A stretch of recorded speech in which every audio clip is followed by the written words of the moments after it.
For antiwar.com and Chaos Radio 95.9 in Austin, Texas, I'm Scott Horton. This is Anti-War Radio.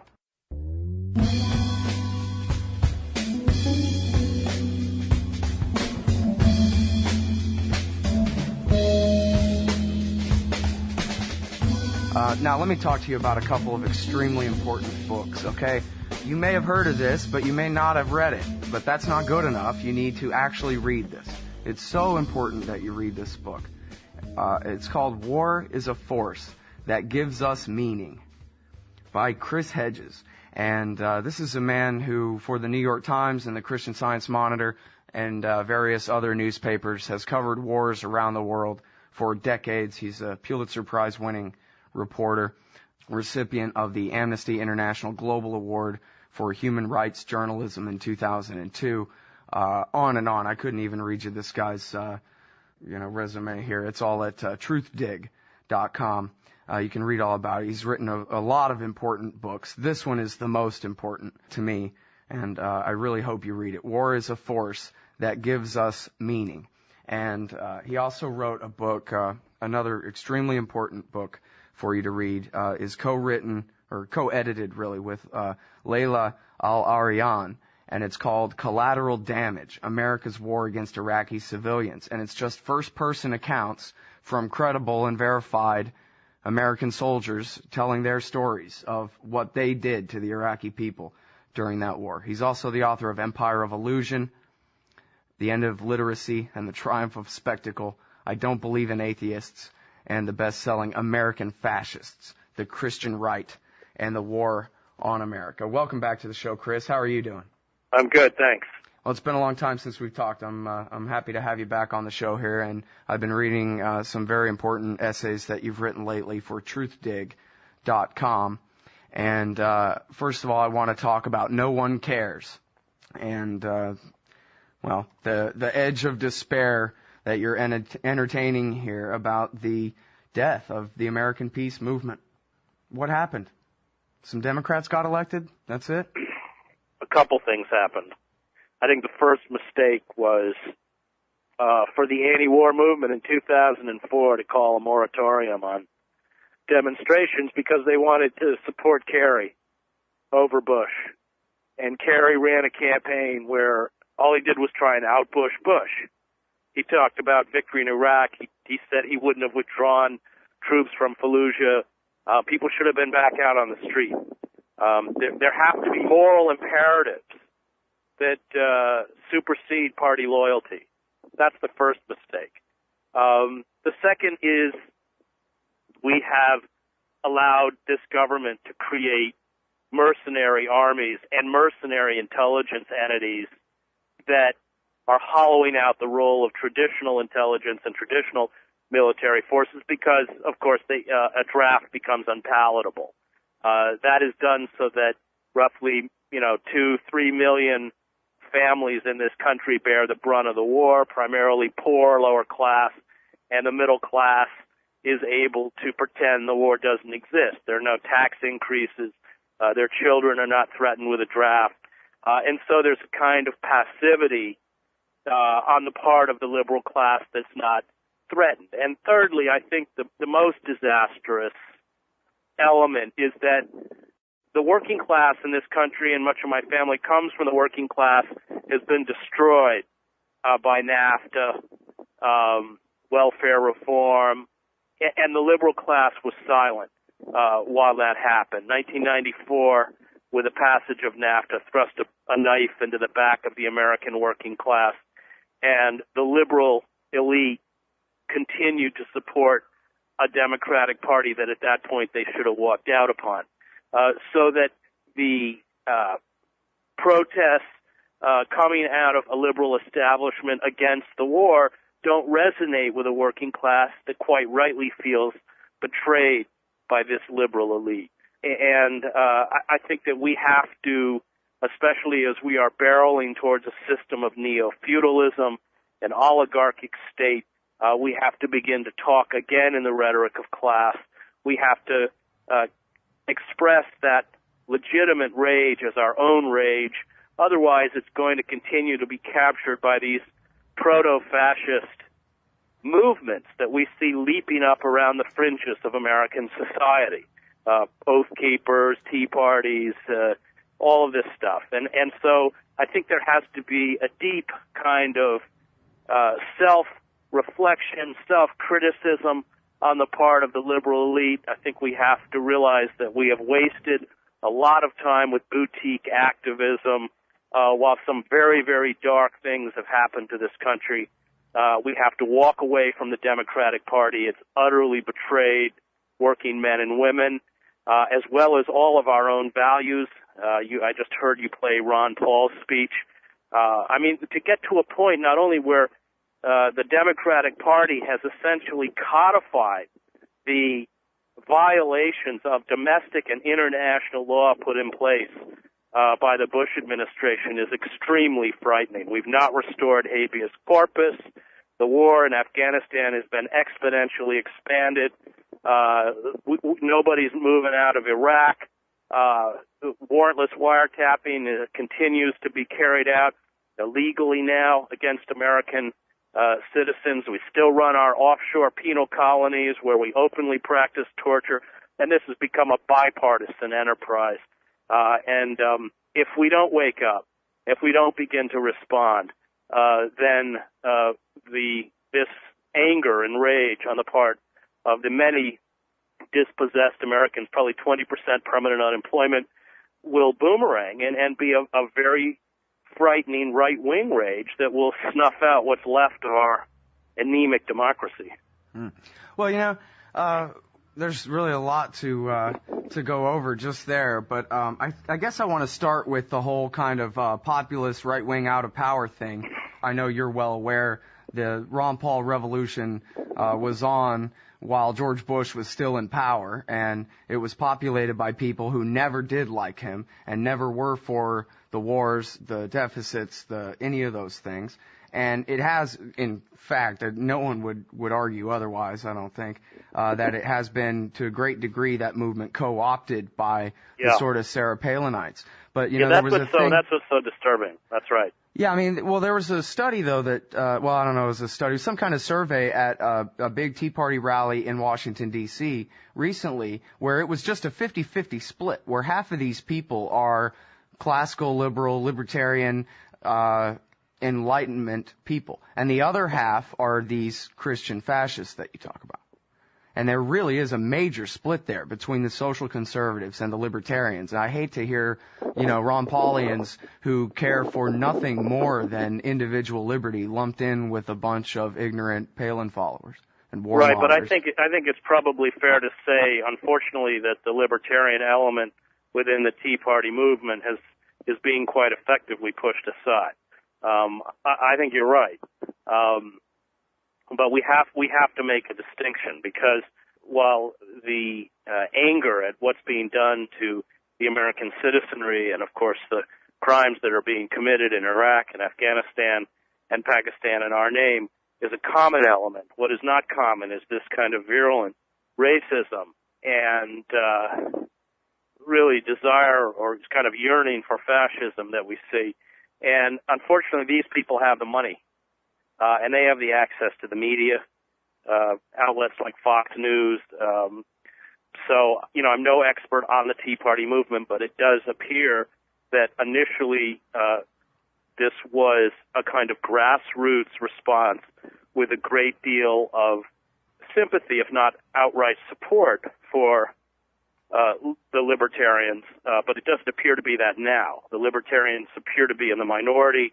And of course you have, there are some very powerful interests behind the scenes who have no interest in allowing this to become a movement that's dominated by Ron Paul and the libertarians.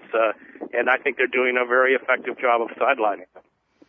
Yeah, from my own point of view, I've given up any hope, any childish hope I once had of, democratic processes working or anything at all. I look at Ron Paul's existence in Congress as the greatest speaking tour on behalf of the principles of individualism and freedom Well, let's throw in Dennis Kucinich, too.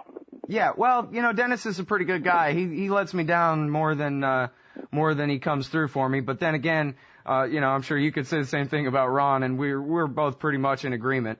But it's all about people. It's all about ideas. And I think, you know, the financial situation that we're in is only going to get worse. And what we desperately need, Chris, is people like those two telling people that, look, we know you're afraid. We know things are screwed up, but we got to tell you, it was when we stopped doing what we all know we're supposed to be doing. When we quit being the America we all know that we're supposed to be, that's where everything went wrong. We don't need fascism. What we need is, hell, I mean, you have an article here about secession and all this, which I'm for. I'm an anarchist. But hell, if we just went by the Constitution of 1789 and actually by the words of the thing, we'd be 85% on the way to anarchy right there from where we are now.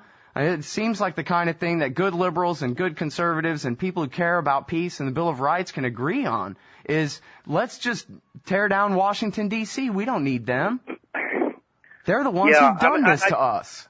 I think that what's happened is we have evolved into a system that the political philosopher Sheldon Wolin calls inverted totalitarianism, and I think that's a correct term. And he said it's inverted totalitarianism is distinct from classical forms of totalitarianism in that it finds its expression not in a particular demagogue, but in the anonymity of the corporate state.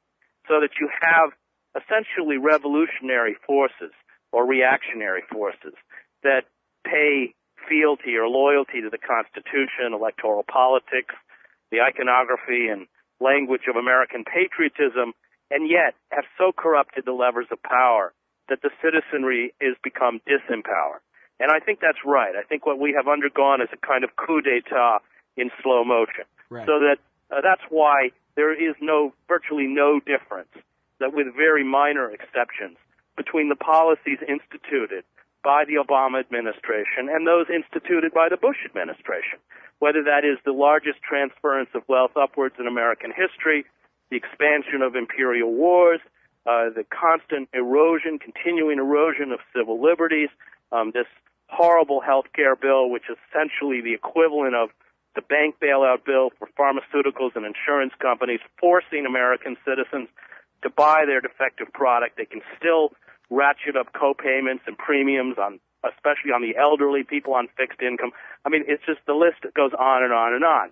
And I think that, you know, what we're seeing on the part of many frustrated and disenfranchised members of the working class is that they may not use that vocabulary, but they understand that something is seriously broken.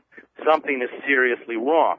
Unfortunately, their response is very primitive. If you listen closely to the trash talk shows, you know, like Beck and others, what they're really saying and what resonates is that America used to be a great country. And then the immigrants and the liberals and the gays and they came and took it away from you, and we're going to get it back.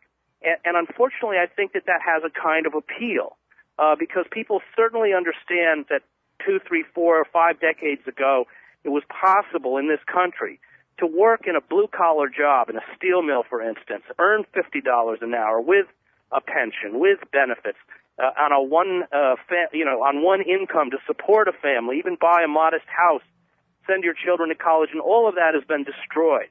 And I'm not sure that they understand the mechanisms by which it was destroyed, but they do understand a very clear truth, and that is that the liberal elite, which was embodied by liberal institutions, whether the press, labor unions, and certainly the Democratic Party, betrayed them.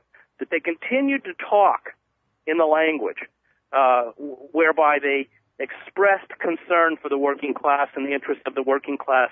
And Clinton, I think, is the most egregious example of this, yet passed legislation after legislation that utterly disempowered and disenfranchised the working class. So the anger towards the liberal elite is not misplaced. It's not a matter of them voting against their own interests. The liberal class in this country utterly betrayed the working class, and we are seeing a reaction of that. And part of that reaction incorporates a rejection of traditional liberal values, tolerance and acceptance of different forms of lifestyle and sexual orientation, etc.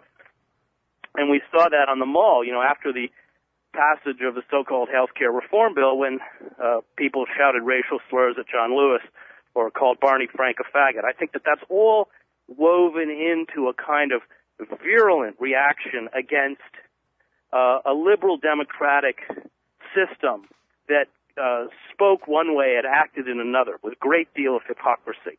So I'm fully on board with the rage. I think the rage is acceptable and understandable. My frustration now is that those of us who do care about an open society and a society that respects democratic norms and civil liberties are dormant, are passive. We're not responding. And I think that we're really at a moment, and we are certainly barreling towards another economic meltdown. We don't have much time left. I think we have to begin to respond, because if we don't respond, then the worst elements of American society will harness, capture, and channel this rage and head us in a very frightening direction. Well, for a long time, I've been interested in this kind of thing, and for the longest time, I was able to just blame the state, the government itself, and the people who control it for their own interests for being liars. Now, after all, the American people are decent people, but the fact is that they're always, at best, informed with half-truths and deliberate omissions, and it's really not their fault. And yet, as this continues on, more and more of this has got to be blamed on the regular people who have decided that they would rather just let their head be crammed full of lies by people who quite clearly do not have their interests at heart and go along with it just because it's easier to go along with it. Before I brought you on, I was talking with Matthew Harwood about the American torture state. And part of that is how they got, 30 or 40% of the American people to go, yeah, torture's great, in their defense of the president that they had, been so psychologically invested in. And so now, how many more miles down the slippery slope have we gone when such a giant portion of our society has actually not just defended, but embraced torture as a cause and a creed? Yeah. Well, these people, they know how to manipulate these emotions and this despair. They're very good at it. And, the corporatized media knows how to divert us with trivia, gossip, and salacious garbage, so that, given all of the things that are going on in this country, let's not even mention the environmental destruction that's happening in the Gulf of Mexico or the melting of the polar ice caps and everything else, all we're doing is talking about Tiger Woods or John Edwards or, before that, Michael Jackson. It's just inane, and that consumes our emotional and intellectual energy, and is quite consciously done so that we are utterly disconnected from what's happening around us.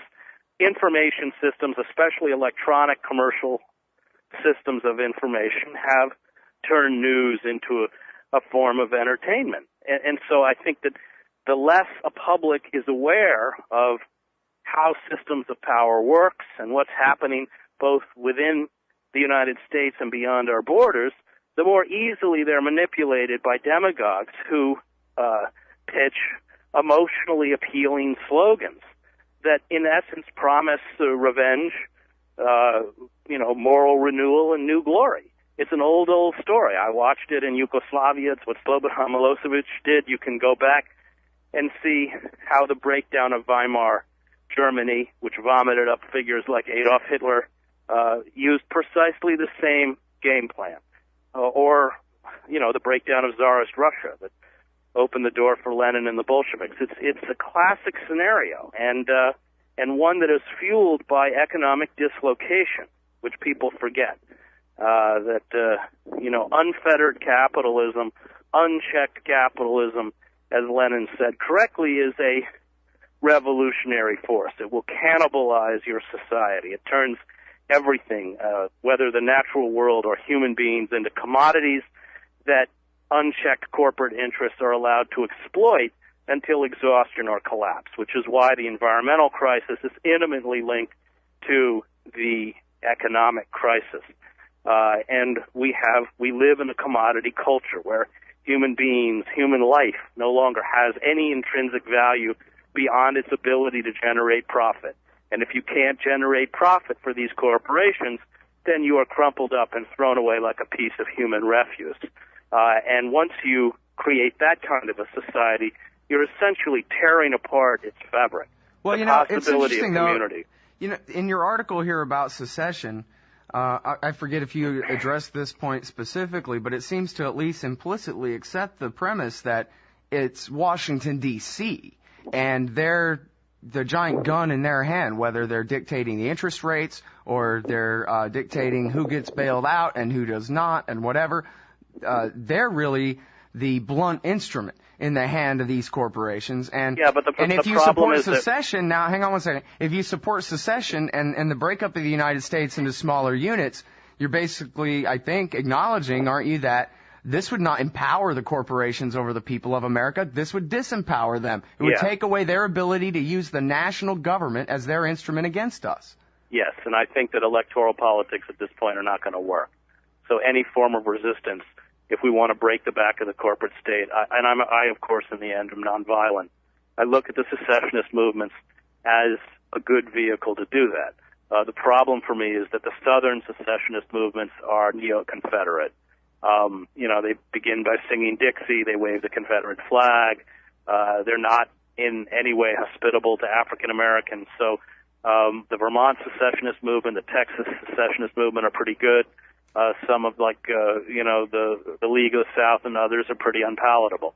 But I do look at secession as one vehicle by which people can nonviolently try and disengage from the corporate state. Yeah, I mean, Washington is, I think you used the word vehicle, that's the right word. It is the instrument by which the corporations are now grinding us all into the dirt. And we have to begin to, in every way possible, break the grip of these corporations. Otherwise, they are going to destroy the country. It's going to be a world of masters and serfs. We're already very far along that route. And any kind of legitimate resistance will be met with draconian force on the part of the corporate state, which will do everything to keep its control and its power. And they certainly have both the legal and the physical instruments to do that. And that's one of the reasons why Ron Paul's denunciation of this legitimizing of the assassination of an American citizen is important, because once we create that as a precedent, we're finished. And I just want, in defense of my friend Dennis Kucinich, also was the only other member of the House, along with Ron Paul, to publicly denounce the administration's policy of calling for Alawi's assassination. And what a statement that is itself. These two wingnuts on the right and the left are the only two out of 435 House members. Yeah, isn't that amazing? It is. It is absolutely amazing. I am standing here beside myself. And, this gets right back to the point where we started. War is a force that gives us meaning. War is also a force that destroys our liberty. And, the James Madison speech about war is the germ of every other thing terrible that governments do. The standing armies, the corruptions, all the honors and offices of all the new bureaucrats that rise up. And, boy, here we are, huh? Talking about the assassination of American citizens by the hope and change new face of peace that we elected here. Yeah, well, I didn't vote for him, so. Yeah, well, me either. All right, well, listen, Chris, I really appreciate your time on the show. I want to recommend to everyone again. We all get books recommended to us, and we can't read them all, and you have your list of books you heard of and the list of books you actually read. You got to really read this. It's so important that you read this. War is a Force That Gives Us Meaning by Chris Hedges, and a bunch of other extremely important ones, too. You can read his essays at truthdig.com, and we very often link to them from antiwar.com as well. Thanks again, Chris. Really appreciate it. Thanks. Yeah, thanks for having me.